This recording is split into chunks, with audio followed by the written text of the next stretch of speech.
বিশ্ব নবীজি নামাজ যখন কমপ্লিট করায়া দিলেন, সমস্ত নবীগণ তাদের গন্তব্যে চলে গেল। জিবরাইল আমিন আমার পয়গম্বরকে নিয়ে ঊর্ধ্ব জগতে বন্ধুরা আমার সফর শুরু করলেন। চলতে চলতে চলতে চলতে সিদরাতুল মুনতাহা পর্যন্ত চলে গেলেন। পয়গম্বরকে ডেকে বললেন, জিবরাইল আমিন, ওগো আল্লাহর হাবিব, আমি এ পর্যন্ত থেমে যাব, এখন আপনার যাওয়ার পালা। এটা সংরক্ষিত এরিয়া। ওয়াগার বরতার পারাম ফুরুগে তাজাল্লি বাসুজাত পারাম। এই এরিয়াতে মেহমান যেতে পারে, কর্মচারী ঢোকার অনুমতি নেই। এই এরিয়াতে কর্মচারী কর্মকর্তা ঢোকার অনুমতি নাই, এখানে মেহমান ঢুকতে পারে, আপনি যান। পয়গম্বর পথ চলা শুরু করলেন। যাইতে যাইতে যাইতে যাইতে আল্লাহ পাকের আরশে চলে গেলেন। কত নিকটে ছিলেন আল্লাহ এবং রাসূলুল্লাহ। এ বর্ণনা পৃথিবীর কোনো পণ্ডিতের কাছে নাই। যেই রবের সঙ্গে দেখা করার জন্য পয়গম্বর গেছেন, সেই রব্বুল আলামিন কোরআনের ভিতরে জানায় দিয়েছেন তার রাসূল কত নিকটে গিয়েছিলেন। আল্লাহ নিজেই বলেন, ফাতানা ফাতাদাল্লা ফাকানা কাবা কাউসাইনি আও আদনা ফাআউহা ইলা আবদিহি মা আউহা। কোন বর্ণনায় এসেছে আল্লাহ পাক রব্বুল আলামিন তার প্রিয় হাবিবের কাঁধের উপরে হাত রেখে গল্প শুরু করে দিয়েছেন। আল্লাহু আকবার। কথা বলতেছেন, মজার আলাপ করতেছেন, হাবিব হাবিবে গল্প আলাপ। ওই যে আগেই পড়েছি, আগার খাহাম কে রাজে দিল বগুয়াম জানমিয়াবাম। আমি যদি চাই আপনার সঙ্গে কথা বলতে, কিন্তু জায়গা মিলে না। ওয়াগার যায় সওয়াদ পয়দা তোরা তনহা নমিয়াবাম। যদি জায়গা মিলে একা একা পাই না। ওয়াগার ইয়াবাম তোরা তনহা ওয়াহাম সওয়াদ যায় পয়দা। যদি কখনো কখনো একা পাই, জাগাও যদি ওই রকম একা একা হয়। বাখুশি গম কুনম খদরা ওয়ামান খদরা নমিদানাম। তখন আনন্দের চোটে নিজে নিজেকেই হারিয়া যাই, আমারই আমি চিনি না। আমার আজকের আলোচনার বিষয় হচ্ছে সম্পর্কের মূল্য। মুহতারাম হাজিরিন, আমরা প্রত্যেকেই জানি এ বিষয়টি। পৃথিবীর প্রতিটি মানুষ এবং প্রতিটি জিনিস, এগুলির দাম সম্পর্কের কারণে কমে এবং বাড়ে। সম্পর্কের কারণে প্রতিটি জিনিসের দাম কমে অথবা বাড়ে। সম্পর্কের কারণে প্রতিটি মানুষের দাম কমে এবং বাড়ে। সহজে বুঝবার জন্য একটা মিসাল দেই। এই যে আমার হাতের ভিতরে আজকের মাহফিলের হ্যান্ডবেল আছে, হ্যান্ডবেল। আমি হ্যান্ডবেলটাকে এখন দুই ভাগে ভাগ করেছি। এই দুই ভাগ একটা মাত্র কাগজ, একটা কাগজ, এটা আমি দুই পার্ট করেছি। এখান থেকে আমি যদি ছিঁড়ে ফেলি, একটা সাইডে আমি কোরআন শরীফের আয়াত লিখলাম, আর একটা ভাগ আমি সেখানে কোনো মানুষের উলঙ্গ ছবি আঁকাইলাম। বলুন তো দেখি, এখন কি এই দুই কাগজের একই দাম হবে? না। যেই কাগজটাতে কোরআনে পাকের আয়াত অঙ্কিত হয়েছে, এই কাগজের টুকরার অনেক দাম। কেমন? এই কাগজকে যদি কোনো মানুষ মাটিতে পড়া দেখে, মুসলমান যদি হয়, তাহলে সে চমকে উঠবে, খুব দ্রুত জমিন থেকে এই কাগজটাকে উদ্ধার করবে। এবং শুধুমাত্র কেবলমাত্র যে এই নিচের থেকে উপরে উঠাবে এমনটি না, বরং এটি নিজের শরীরের সুন্দর কাপড় দিয়ে এটাকে পরিষ্কার করবে। এটা কেন নিচে পড়েছিল এত দামি কাগজ, এজন্য এটাকে চুমো খাবে, এটাকে মানুষ বুকে জড়াবে, এটা মানুষ নিজের কপাল আর গালের সাথে লাগাবে। পক্ষান্তরে এই কাগজটারই আর একটা অংশে উলঙ্গ কোনো মানুষের ছবি। বলুন তো দেখি, এটা যদি উপরেও কোনো জায়গায় থাকে, মানুষ কি করবে? এভাবে নিয়ে দুমড়ে মুছতে ডাস্টবিনে ফেলে দিবে, পদপিষ্ট করবে। কাগজ কিন্তু একটাই, কিন্তু একটা অংশের সম্পর্ক হয়েছে আল্লাহর কোরআনের সাথে। তো ওই কাগজের টুকরার দাম এত বেড়ে গেছে যে রাজা, বাদশাহ, মন্ত্রী, মিনিস্টার বুজুর্গ আল্লাহর ওলি গাউস কুতুব সকল ওই কাগজের টুকরোটাকে চুমু খাবে। আর আরেকটার সাথে সম্পর্ক হয়েছে উলঙ্গ ছবির, এটা মানুষ পায়ের নিচে ফেলবে, না হয় হাত দিয়ে দুমড়ে মুছতে ডাস্টবিনে নিক্ষেপ করবে। ঠিক তদ্রূপ ধরে নেন আপনাদের অঞ্চলে কোনো জায়গায় একেবারে গ্রামের মানুষ, ধনী মানুষ নেই, খেটে খাওয়া দিন মজুর কৃষক, তাদের মনের আবেগ তৈরি হলো তারা একটা মসজিদ করবে, মসজিদে টাইলস লাগাবে। পরবর্তীতে তারা টাইলস কিনে নিয়ে আসলো, কিনে নিয়ে আসার পরে কিছু টাইলস মসজিদের ফ্লোরে লাগায়, আর কিছু টাইলস বেঁচে গেল, সেই টাইলসগুলি ওয়াশরুমের ফ্লোরে দিয়ে দিল। টাইলস ক্রেতা একজন, বিক্রেতাও একজন, একই কোম্পানি, একই দাম, ফিটিংস মিস্ত্রিও একজন, বাট কিছু টাইলস লাগাইছে মসজিদে আর কিছু টাইলস লেগেছে ওয়াশরুম। বলুন তো দেখি এখন এই দুই টাইলসের দাম কি সমান? কখনোই না। যেই টাইলস ওয়াশরুমে লেগেছে এই টাইলসের উপরে সাধারণ রুচির কোনো মানুষও জুতাবিহীন খালি পায়ে ঢুকতে চাবে না, বলবে এটা ওয়াশরুম, খালি পায়ে ঢোকা যায় নাকি? জুতা পরে মানুষ ঢুকবে। পক্ষান্তরে যেই টাইলসের সম্পর্ক হয়েছে আল্লাহর ঘরের সাথে, মসজিদের সাথে, এই টাইলসে বাংলাদেশের কোনো পণ্ডিত জুতা নিয়ে ঢোকার সাহস করবে না। যদি কেউ জুতা নিয়ে মসজিদ ঘরের টাইলসের ভিতরে কেউ ঢোকে, তাহলে ও যত বড় পাওয়ারফুলই হোক, ওর জুতা ওর পায়ে থাকবে না, ওর জুতা ওর গালে লাগবে। এবং এই কাজের জন্য আব্দুল বাসেত খান সিরাজগঞ্জ থেকে আসতে হবে না। এই অঞ্চলের ওই মুসলিম যুবকই যথেষ্ট, যেই যুবক গত জুমাতেও জুমার নামাজ পড়ে নাই, ওই যথেষ্ট। ও যদি জুমার নামাজ না পড়লে কি হবে? আল্লাহর ঘরের আজমত মোহাব্বত ওর অন্তরে আছে। ও যদি কাউকে দেখে আল্লাহর ঘরকে অসম্মানী করতে, ও তখন চিন্তা করবে গত জুমার নামাজ পড়ি নেই, মালিকের নাফরমানি করেছে, আজকে আল্লাহর ঘরের সাথে বেয়াদবি করেছে, বেয়াদবকে উচিত শিক্ষা দিয়ে আল্লাহর সন্তুষ্টি অর্জন করব। মুহতারাম হাজরিন, বরং কি হবে, এই টাইলসের উপরে পীর বলেন, বুজুর্গ বলেন, অলি বলেন, আবদাল বলেন, গাউস বলেন, কুতুব বলেন, মুফতি বলেন, মুহাদ্দিস বলেন, শেখ হাদিস, শেখ তাফসীর, শেখ তরিকত, যাকেই বলেন না কেন, প্রতিটি মানুষ ওই টাইলসের উপরে নিজের কপাল ঠেকানো সাআদত মনে করবে, সৌভাগ্য মনে করবে, প্রতিযোগিতা করবে। আমি যদি আমার কপালটা আল্লাহর ঘরের ফ্লোরে লাগাইতে পারি তাহলে আমার কপাল খুলবে। কি বোঝা গেল? সম্পর্কের কারণে একই জিনিস, শুধুই সম্পর্কের কারণে তার দাম কমে এবং বাড়ে। শুধু জিনিসের দাম কমে বাড়ে না, সম্পর্কের কারণে মানুষের দামও কমে এবং বাড়ে।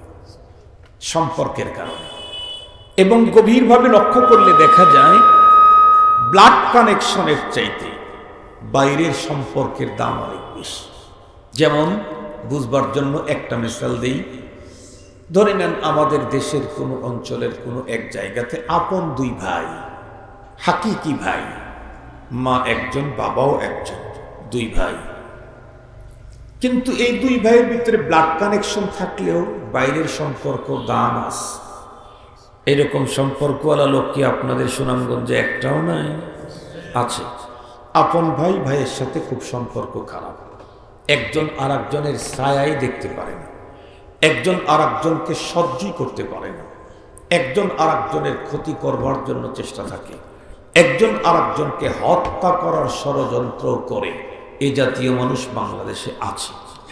মুহতারাম হাজরিন, আপন ভাই, ব্লাড কানেকশন আছে তাদের ভিতরে, কিন্তু বাইরের সম্পর্ক খারাপ হওয়ার কারণে দুই ভাইয়ের যে কোনো এক ভাইয়ের শক্তি, ক্ষমতা, দক্ষতা, পাওয়ার, চেয়ার যত বাড়ে, আর এক ভাইয়ের জীবনের ঝুঁকি তত বাড়ে, আর এক ভাইয়ের টেনশন তত বাড়ে, যে ওর যদি টাকা বেশি হয়, ওর যদি পাওয়ার বেশি হয়, ও তো আমাকে সমস্যা করবে। ওর শক্তি আর পাওয়ার যত বাড়ে, আপন আর এক ভাইয়ের সমস্যা তত বাড়ে।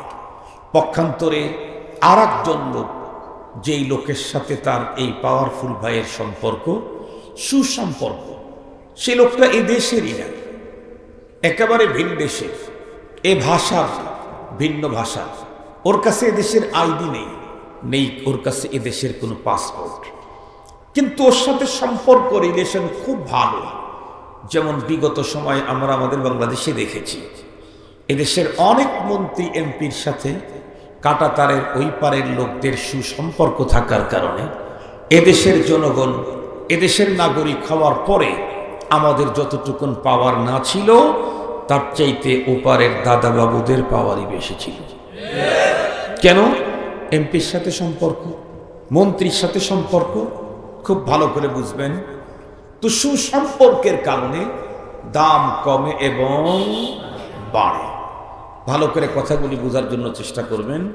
এ কারণেই রব্বুল আলামিন কোরআনে হাকিমের ভিতরে পৃথিবীর ঈমানদারদেরকে ডেকে বিশেষ এক শ্রেণীর মানুষের সাথে সম্পর্ক করার জন্য অর্ডার করে দিয়েছেন।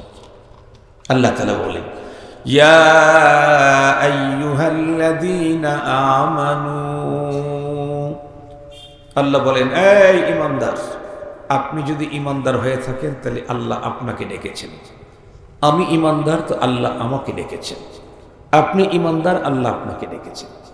কিয়ামত পর্যন্ত যত মানুষ বলবে আমি মুমিন, এই আয়াত তাকেই সম্বোধন করা হয়েছে।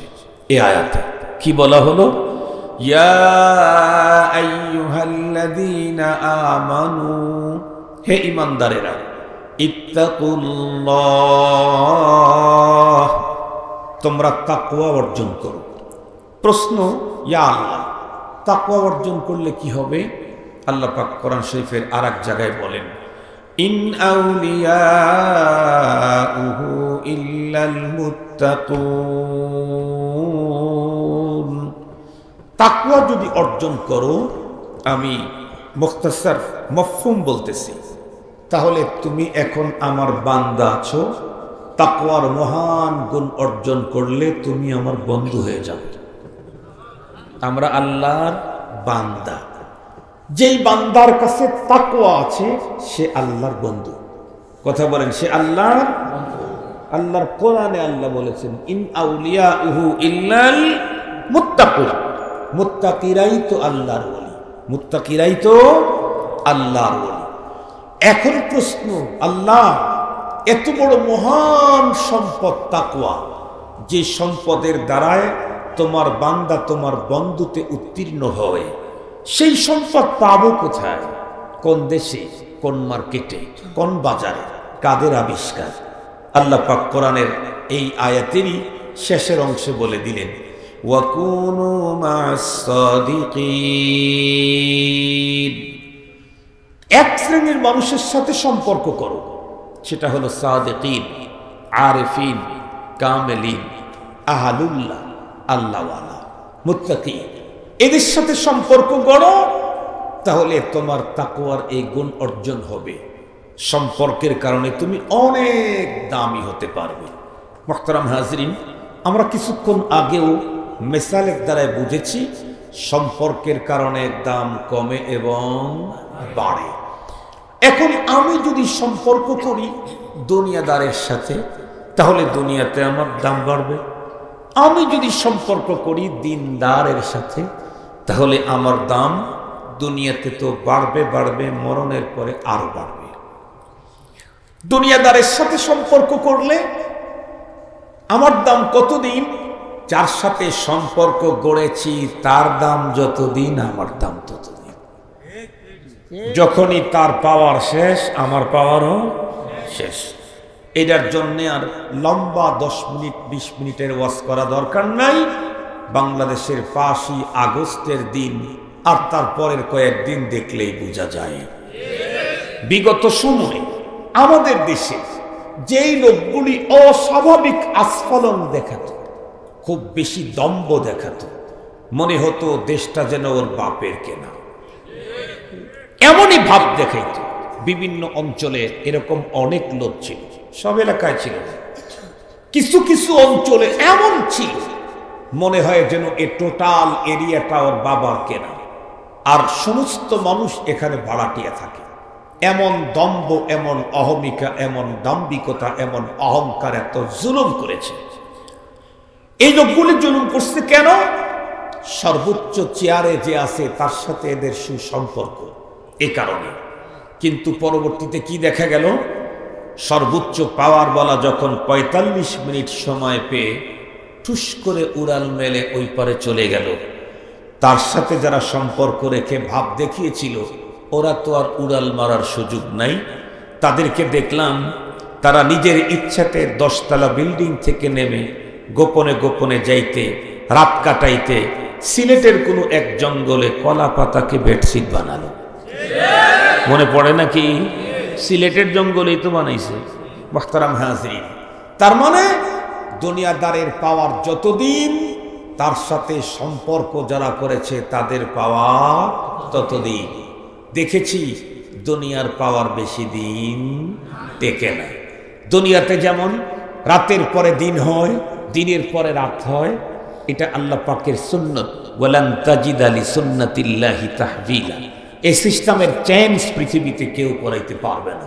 ঠিক তদ্রূপ দুনিয়ার আজকের পাওয়ার, আজকের কোটিপতি, আজকের রাজা, 2 দিন পরেই সে ফকির। কথা বলেন? সারা দেশ তাজারা যাদের দাপটে চলত, একজন লোকও এখন লোকালয়ে সামনে আসতে পারে না, একটাও না। তো আপনি এখন ফিকির করেন কার সাথে সম্পর্ক করবেন? দুনিয়াদারের সাথে? তাহলে যার সাথে সম্পর্ক করছেন তার পাওয়ার যতদিন, আপনার পাওয়ার ততদিন। পক্ষান্তরে যদি দিনদারের সাথে সম্পর্ক করেন তাহলে নিশ্চিত বলতে পারি চ্যালেঞ্জ করে, প্রকৃত দিনদার যে হয় তার পাওয়ার কখনোই কমে না। দিন যত গড়তে থাকে তার পাওয়ার তত বাড়তে থাকে। জ্বলন্ত প্রমাণ বাংলাদেশের একজন কিংবদন্তি আলেমে দিন শেখুল ইসলাম আল্লামা আহমদ শফি রহমতুল্লাহ আলাইহি। উনি যখন জওয়ান ছিলেন শুধু চট্টলার লোকেরা তারে চিনত। ওনার বয়স যত বাড়তে ছিল দেশব্যাপী তার ফোকাস বাড়তে ছিল। একটা পর্যায়ে তার ফোকাস হলো সারা বাংলাদেশের কওমি ঘরানা ওলামা তোলামারা তাকে চিনতেন।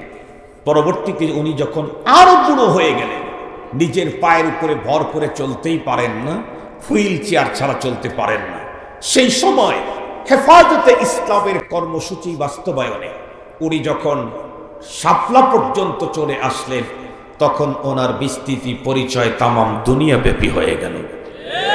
শুধু কি তাই না? তাই না, উনি কোনো এক সমাবেশে বসা ছিলেন, এভাবে মাথাটা নিচের দিকে দিয়ে, রুমাল মাথার উপরে দিয়ে।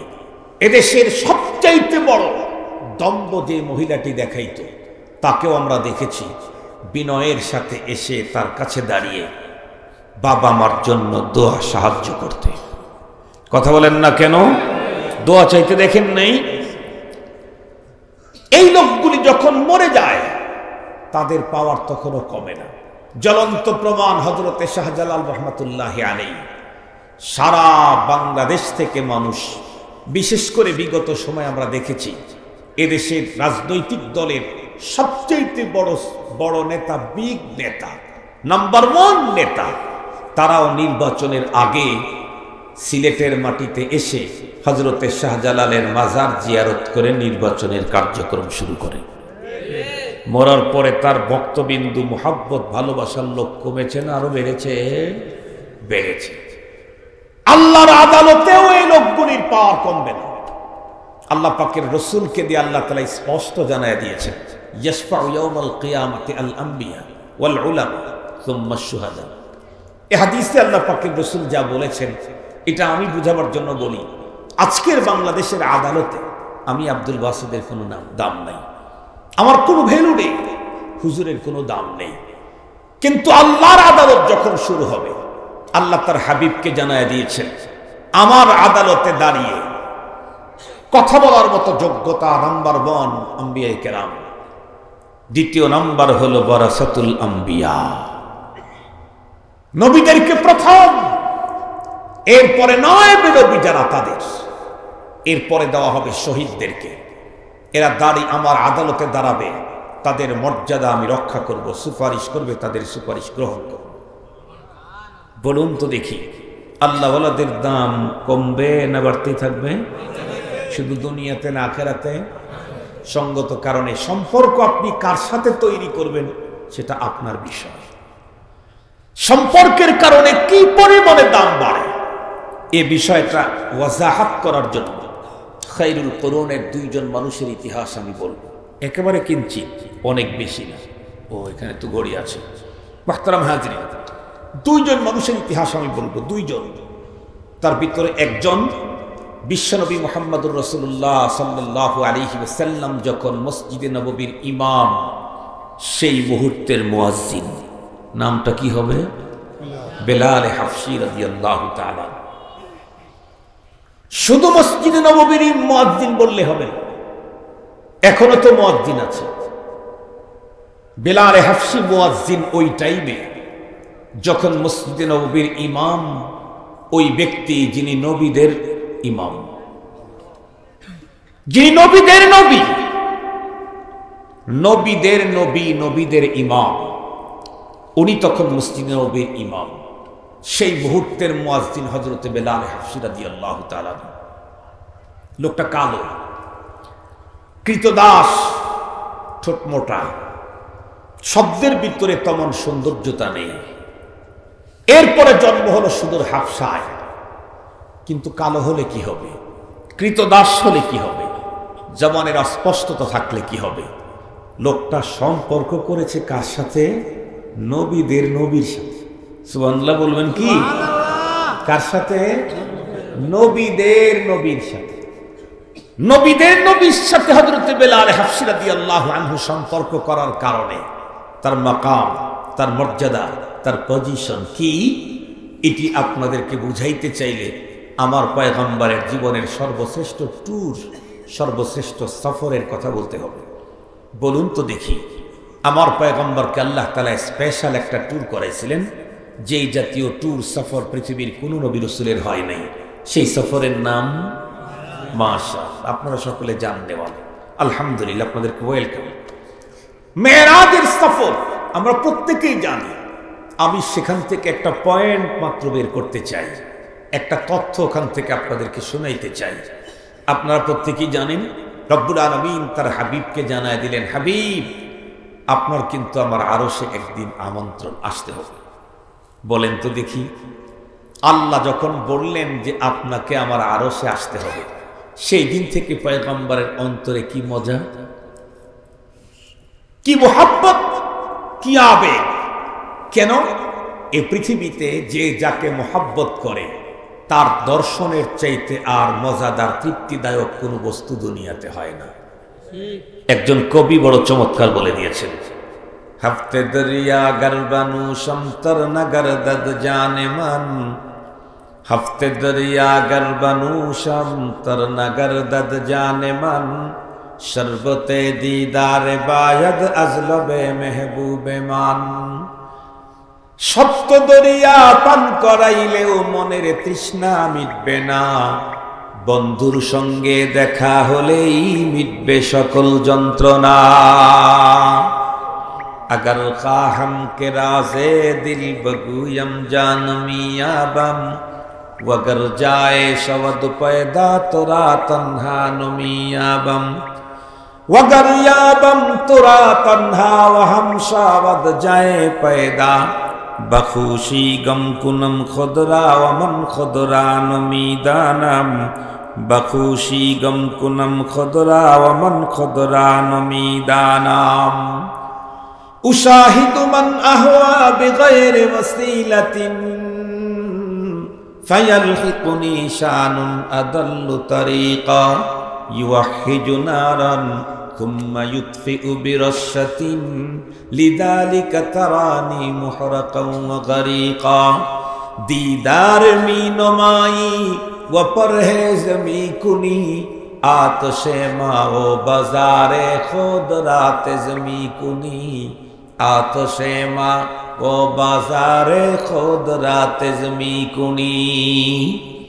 যে যারে মোহাব্বত করে তার সাক্ষাতের চাইতে আরো উন্নত তৃপ্তিদায়ক মজাদায়ক জিনিস পৃথিবীতে আর হয় না। আল্লাহ পাক তার রাসূলকে জানা দিলেন, আপনাকে আমি আমার আরশে আমন্ত্রণ করছি, এক সময় আসতে হবে। নবী আলাইহিস সালামের দিলের ভিতরে কি আবেগ! দিন রাত চলতে চলতে একদিন জিবরাইল আমিনকে আল্লাহ তাআলা ডেকে বললেন, জিবরিল, আজকে আমার হাবিবকে আমার আরশে নিয়ে আসো। আল্লাহু আকবার বলেন। পয়গম্বর আল্লাহ পাকের আরশে আল্লাহর সাথে সাক্ষাতে যাবেন। আল্লাহ পাক রব্বুল আলামিন পয়গম্বরকে রিসিভ করার জন্য দুইটা গ্রুপ পাঠাইলেন। ইস্তেকবালের জন্য দুই গ্রুপ। ভালো করে শুনবেন, শুধু শুনলে হবে না, নিজে আমল করা লাগবে। একটা গ্রুপ নবীদের, আজ আদম তা ঈসা, আদম আলাইহিস সালাম থেকে ঈসা পয়গম্বর পর্যন্ত সমস্ত নবীগণকে আল্লাহ তাআলা জানায় দিলেন, আপনারা প্রত্যেকে বাইতুল মুকাদ্দাসে আগায়া যান। ইয়া রাব, কেন? আমার হাবিবকে আমি আমার আরশে আমন্ত্রণ করছি, উনি বাইতুল্লাহ থেকে বাইতুল মুকাদ্দাস হয়ে আমার আরশের দিকে আসবে, আপনারা ওনাকে রিসিভ করতে যান।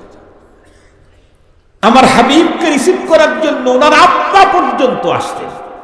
আদম আলাইহিস সালাম, ইব্রাহিম আলাইহিস সালাম সন্তানকে রিসিভ করার জন্য আসতেন। আর একটা হলো হযরত জিবরাইল আমিন। আল্লাহ পাক ডেকে বললেন, জিবরিল আপনিও যান। আপনি আবার বাইতুল মুকাদ্দাসে গিয়ে ওয়েটিং এ থাকেন, আপনি একেবারে আমার পয়গম্বরের শয়ন কক্ষে চলে যাবেন, আমার পয়গম্বরকে ঘুম থেকে আপনি জাগাবেন, এরপরে বাইতুল মুকাদ্দাস হয়ে আমার আরশে পৌঁছায় দিবেন। জিবরাইল আমিন চলে আসতেন, নবীগণ চলে গেলেন বাইতুল মুকাদ্দাস। আমাদের পয়গম্বরের সাক্ষাতের অপেক্ষায় দাঁড়িয়ে আছেন সবাই, অপেক্ষমান। আল্লাহ পাক রব্বুল আলামিন জিবরাইল আমিনকে পাঠায় দিলেন। জিবরাইল চলে গেলেন। পয়গম্বর হাতিমে কাবার ভিতরে অথবা উম্মাহানের ঘরের ভিতরে শুয়েছিলেন। জিবরাইল আমিনকে জাগাইলেন, জাগায় বললেন, পয়গম্বর চলুন। কোথায়? বলে সেই সফর, আজকে আল্লাহ পাকের আরশ, চলেন। পয়গম্বর বেরিয়ে আসলেন। নবী আলাইহিস সালাম এসে দেখলেন একটা ছোট্ট বাহন রাখা, দুনাল হিমার ফাওকাল বগল, গাদা খচ্চরের মাঝামাঝি, খুব বেশি বড় না। জিবরাইল আমিন ডেকে বললেন, পয়গম্বর এর উপরে চড়ে বসেন। পয়গম্বর চললেন, কিন্তু আল্লাহ, বাহন ছোট হলে কি হবে তার গতি পাওয়া? আমাদের চোখের শেষ সীমানা ওই বাহনের এক কদম। এখন বলেন তো, মুনতাহাল বাসার, চোখের শেষ সীমানা যদি এক কদম হয় আর সে যদি দ্রুত গতিতে চলতে থাকে, তাহলে বলুন তো দেখি, বাইতুল্লাহ থেকে বাইতুল মুকাদ্দাস পর্যন্ত যাইতে কয় মাস লাগবে? কয় মাস? কয় সপ্তাহ? কয় দিন? কতক্ষণ? আল্লাহ নিজেই বলেন, সুবহানাল্লাযী আসরা বিআবদিহি লাইলাম মিনাল মাসজিদিল হারাম ইলাল মাসজিদিল আকসাল্লাযী বারাকনা হাওলাহু লিনুরিয়াহু মিন আয়াতিনা। রাতের কিছু অংশের মধ্যেই আল্লাহ টোটাল সফর কমপ্লিট করাইছেন। নবী আলাইহিস সালাম বাইতুল মুকাদ্দাসে গেলেন। জিবরাইল আমিন ডেকে বললেন, নবীজি বাহন থেকে নামুন। নবীজি নামলেন। জিবরাইল আমিন পয়গম্বরের বাহনটাকে নিয়ে ওই পাথরের সাথে বেঁধে দিলেন, যেই পাথরের সাথে অতীতের নবী রাসূলগণ বাইতুল মুকাদ্দাসে এসে তাদের বাহনকে বেঁধে রাখতেন। জিবরাইল আমিনকে পয়গম্বর জিজ্ঞেস করলেন, জিবরাইল আব ক্যা করনা? এখন আমি কি করব? বলে, দেখতেছেন না আপনাকে রিসিভ করার জন্য সমস্ত নবী রাসূলগণ এসে গেছেন, তো এখন আপনি আল্লাহ পাকের শুকরিয়া আদায় করবেন সকলে মিলে। এখানে সালাত হবে, নামাজ হবে। তো ঠিক আছে, নামাজ কেমনে? একটু ওয়েটিং এ থাকেন, অপেক্ষা করুন, আজানটা আমি দিয়ে দিই। সুবহানাল্লাহ বলেন। আজকের মুয়াজ্জিন কে? জিবরাইল আমিন। ঠিক আছে, আজান দেন। জিবরাইল আমিন আজান দেওয়া শুরু করলেন। আল্লাহু আকবার, আল্লাহু আকবার, আল্লাহু আকবার, আল্লাহু আকবার, আশহাদু আল্লা ইলাহা ইল্লাল্লাহ, আশহাদু আল্লা ইলাহা ইল্লাল্লাহ, আশহাদু আন্না বলার পরে জিবরাইল আমিন থেমে গেলেন। রব্বুল আলামিন ডেকে বললেন, জিবরিল আশহাদু আন্না বলার পরে থেমে গেলে কেন? জিবরাইল আমিন উত্তর করেন, ইয়া রব, আশহাদু আন্নার পরে কি বলবো আমি বুঝে উঠতে পারছি না। কারণ এই জায়গার ভিতরে আদম সফিউল্লাহ আছেন, ইব্রাহিম খলিলুল্লাহ আছেন, মুসা কালিমুল্লাহ আছেন, ঈসা রূহুল্লাহ আছেন, মুহাম্মাদুর রাসূলুল্লাহ সাল্লাল্লাহু আলাইহি ওয়াসাল্লাম আছেন। আমি এখন আশহাদু আন্নার পরে কি আদম সফিউল্লাহ বলবো, নাকি ইব্রাহিম খলিলুল্লাহ বলবো, নাকি মুসা কালিমুল্লাহ বলবো, না ঈসা রূহুল্লাহ বলবো, নাকি মুহাম্মাদুর রাসূলুল্লাহ বলবো? এমন কথা বলার পরে রব্বে কারীম জিবরাইল আমিনকে ডেকে বললেন, জিবরাইল, যে পয়গম্বরকে উপলক্ষ করে আজকের এই মহাসমাবেশ, উনি হলেন মুহাম্মাদুর রাসূলুল্লাহ।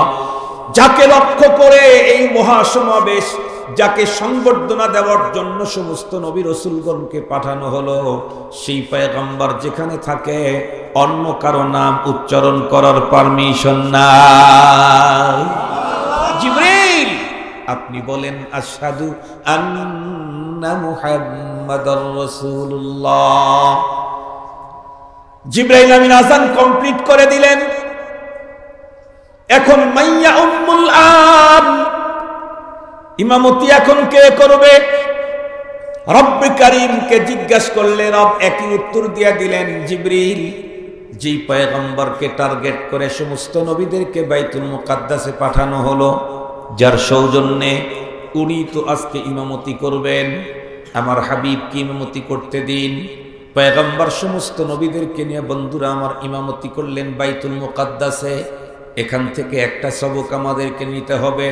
আমাদের অন্তরের ভিতরে বন্ধুরা আমার বাইতুল্লাহর মুহাব্বত যেমন, আমাদের অন্তরের ভিতরে বন্ধুরা আমার মসজিদে নববীর মুহাব্বত যেমন, আমাদের অন্তরের ভিতরে পয়গম্বরের রওজায়ে আতহারের উপরের সবুজ গম্বুজের মুহাব্বত যেমন, আমাদের প্রত্যেকের অন্তরের ভিতরে বাইতুল মুকাদ্দাসের মুহাব্বত তেমনই বসাতে হবে।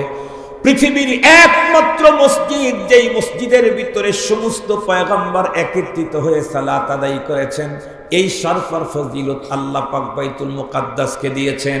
অন্য কোনো মসজিদের জন্য এই ফজিলত নাই।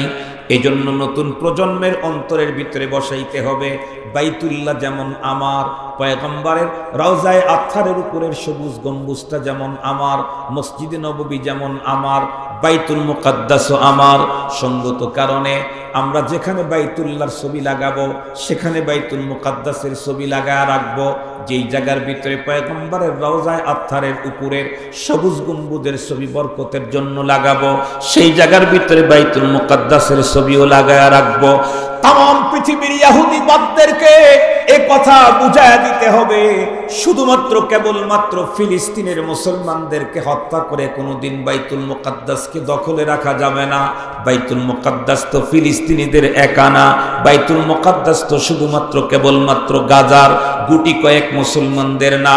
আজকের পৃথিবীতেও বাইতুল মুকাদ্দাসের জন্য নিজের জীবন উৎসর্গ করার মতো 200 কোটি মুসলমান রেডি। বাইতুল মুকাদ্দাস রক্ষার জন্য উলামায়ে কেরাম ডাক দিলে আমি রেডি, আমরা রেডি, তাম দুনিয়ার মুসলিম রেডি। বাইতুল্লাহ আমার, বাইতুল মুকাদ্দাসও আমার। কথা বলেন, বাইতুল্লাহ আমার, বাইতুল মুকাদ্দাসও আমার। বাইতুল্লাহর জন্য যেমন জীবন নজরানা করব, বাইতুল মুকাদ্দাসের জন্য ইনশাআল্লাহ তেমনই জীবন নজরানা করতে রাজি আছি।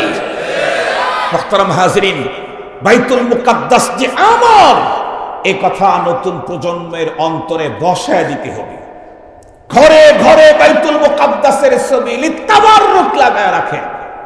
বাইতুল্লাহর ছবিতে যেমন বরকত, বাইতুল মুকাদ্দাসের ছবিতেও তেমন বরকত।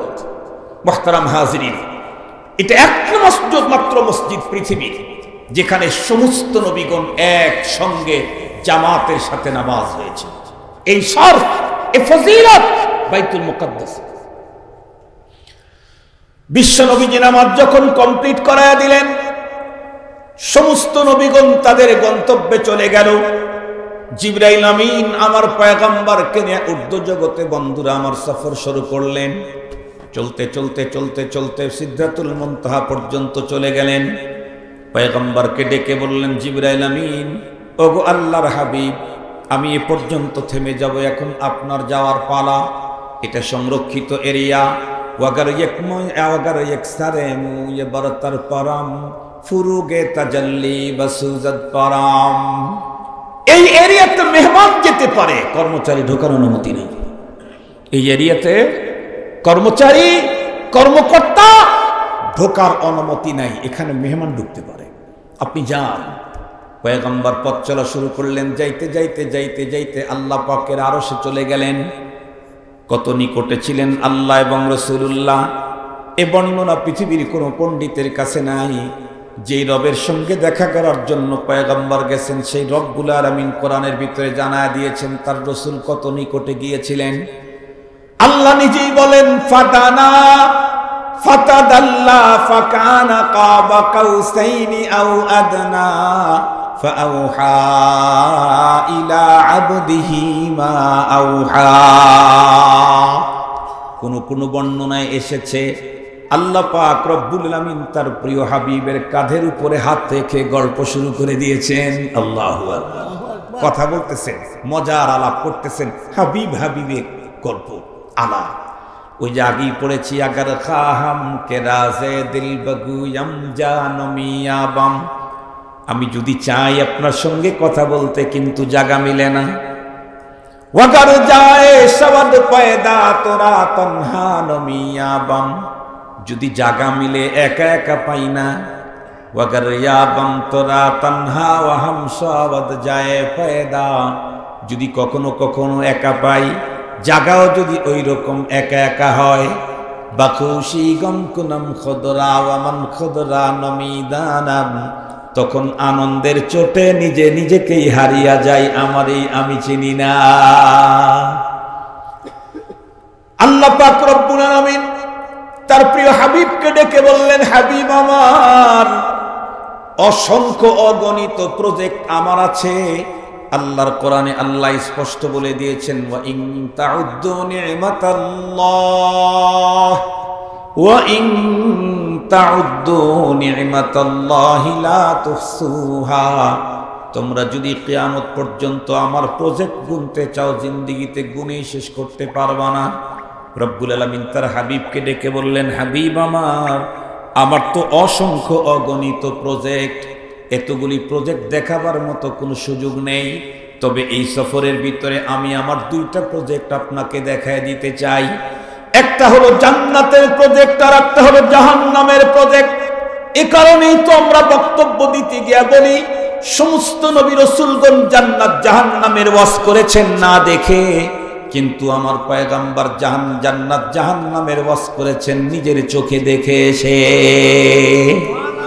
আমার পয়গম্বর জান্নাতের বর্ণনা দিয়েছেন নিজে দেখে এসে। আমার পয়গম্বর জাহান্নামের বর্ণনা দিয়েছেন নিজের চোখে দেখে এসে। এ কারণেই তো কোরআনে হাকিমে আল্লাহ তাআলা নবীর ঈমানের মতো ঈমান আনতে আদেশ করেন নাই, সাহাবীদের ঈমানের মতো ঈমান আনতে আদেশ করেছেন। ফাইন আমানু বিমিথলি মা আমানতুম বিহি ফাকাদ ইহতাদাউ ওয়া ইযা কিলা লাহুম আমিনু কামা আমানান নাস। বলা হয় নাই ওয়া ইযা কিলা লাহুম আমিনু কামা আমানার রাসূল। বলা হয় নাই ওয়া ইযা কিলা লাহুম আমিনু কামা আমানান নবী। বলা হয় নাই। কি বলা হয়েছে? ওয়া ইযা কিলা লাহুম আমিনু কামা আমানান নাস। ঈমান আনো কেমন? সাহাবীরা ঈমান এনেছে যেমন। প্রশ্ন হতে পারে, হুজুর নবীর ঈমানের মতো ঈমান আনার অর্ডার না দিয়ে আল্লাহ সাহাবীদের ঈমানের মতো ঈমান আনতে বললেন কেন?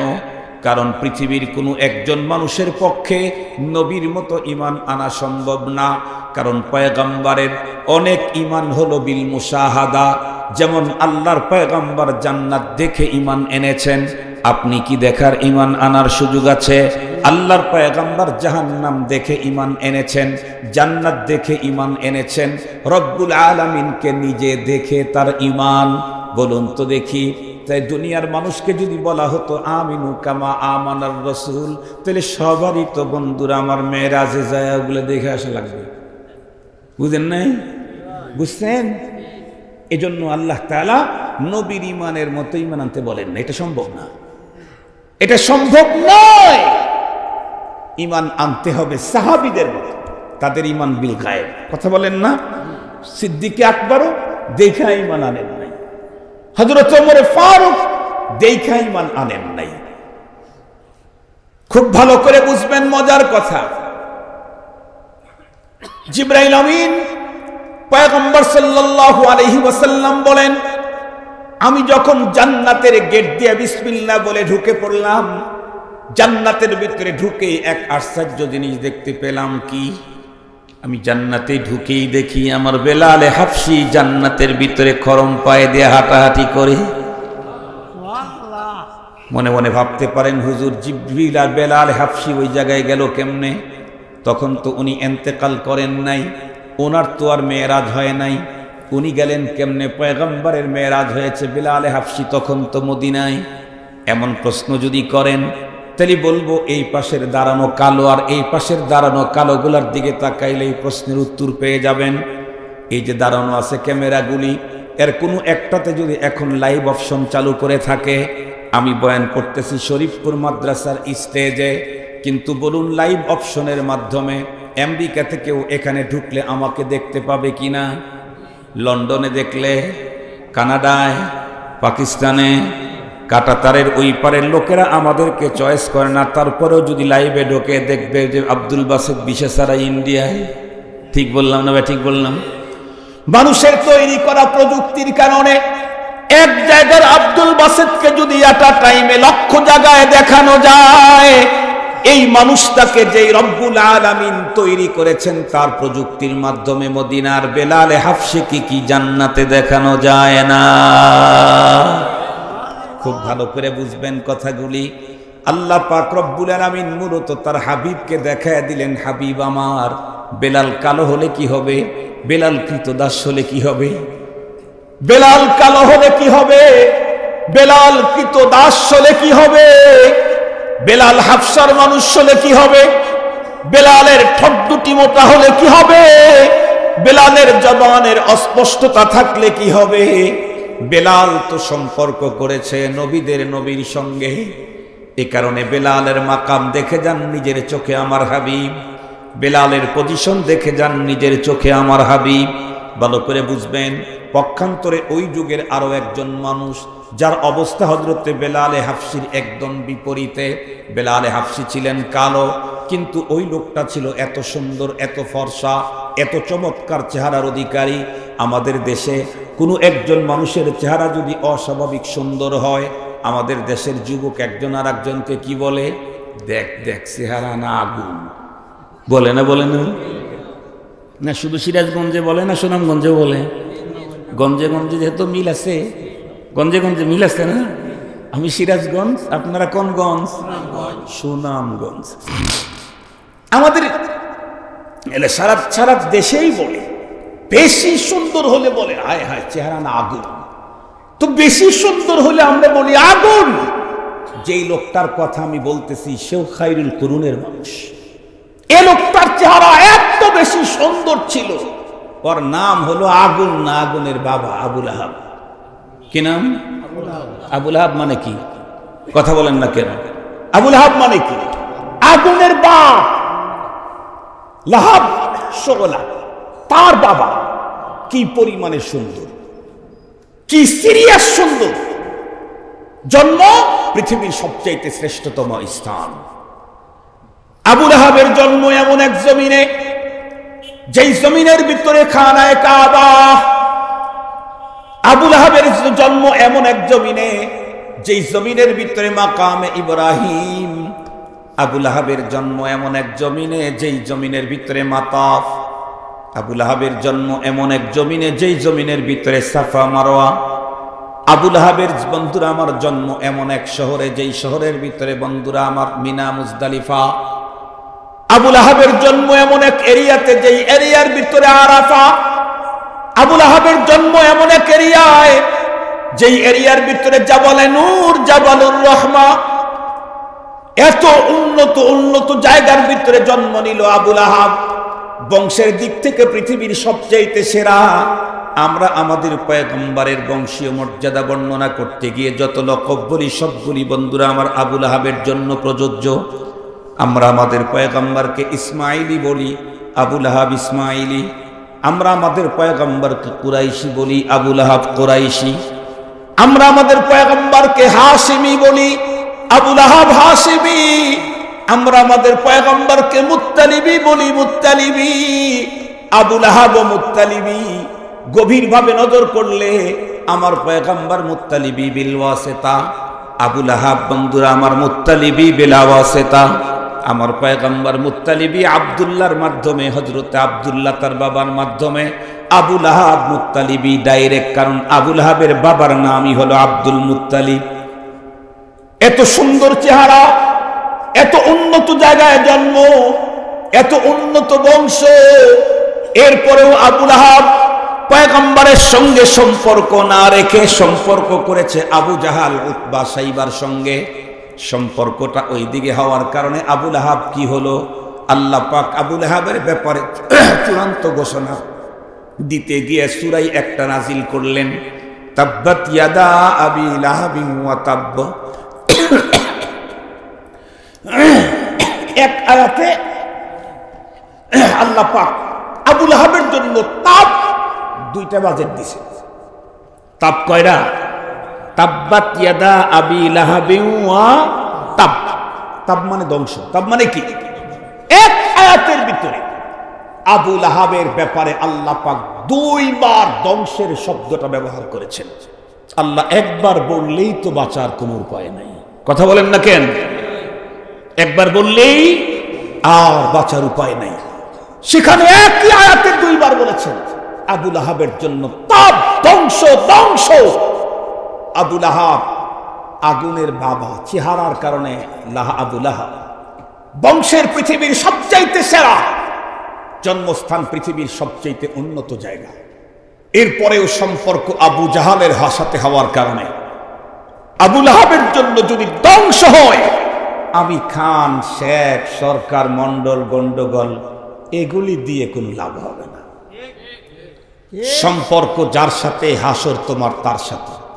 قال رسول الله صلى الله عليه وسلم المرء مع من احب। তুমি কোন বংশের কার ঘরে জন্ম নিলা এগুলি দেখার টাইম নাই। সম্পর্ক তোমার কার সাথে, হাসর তোমার তার সাথে। সম্পর্ক তোমার কার সাথে, হাসর তোমার তার সাথে। আজকের এই শরীফপুর মাদ্রাসার সমাবেশে আহ্বান জানাচ্ছি আপনাদেরকে, সিদ্ধান্ত আপনি নিবেন কার সাথে সম্পর্ক রাখবেন। দুনিয়াদার, তাদের পাওয়ার যতদিন আপনার পাওয়ার ততদিন। তবে মনে রেখেন, পাওয়ার যত বড়ই হোক, উনি যদি উড়াল দিয়ে যান আপনি কিন্তু কলা পাতা। ঠিক বললাম না? ঠিক বললাম? যার সাথে সম্পর্ক করেছি উনি যদি উড়ালও দেয়, আমি কি? আর একটু জোরে বলে। কলা পাতা সব জায়গায় পাওয়া যাবে না, হয়তোবা কুচু পাতা, হয়তোবা কচু পাতা। আর যদি আহলুল্লাহদের সাথে সম্পর্ক গড়েন, উলামায়ে কেরামের সাথে সম্পর্ক গড়েন, আল্লাহওয়ালাদের সাথে সম্পর্ক গড়েন, যাদের সাথে সম্পর্ক গড়তে আল্লাহ বর্ডার করেছেন, কোন মাসাদিকিন, তাহলে তাদের পাওয়ার যত বাড়বে আপনার পাওয়ার তত বাড়বে। তাদের পাওয়ার দুনিয়াতেই শেষ না আখিরাতেও। আরো জোরে বলে, দুনিয়াতে যতটুকুন নাই আখিরাতে একচ্ছত্র। শুধুই এই জাতীয় লোকের পাওয়ার, ওই জাতীয় লোকের কোনো পাওয়ারই নেই। আল্লাহ তাআলা আমাদেরকে আজীবন আহলুল্লাহদের সাহবত, তাদের সাথে সুসম্পর্ক গড়ার তৌফিক দান করুক। ওয়া আখিরু দাওয়ানা আলহামদুলিল্লাহি রাব্বিল আলামিন।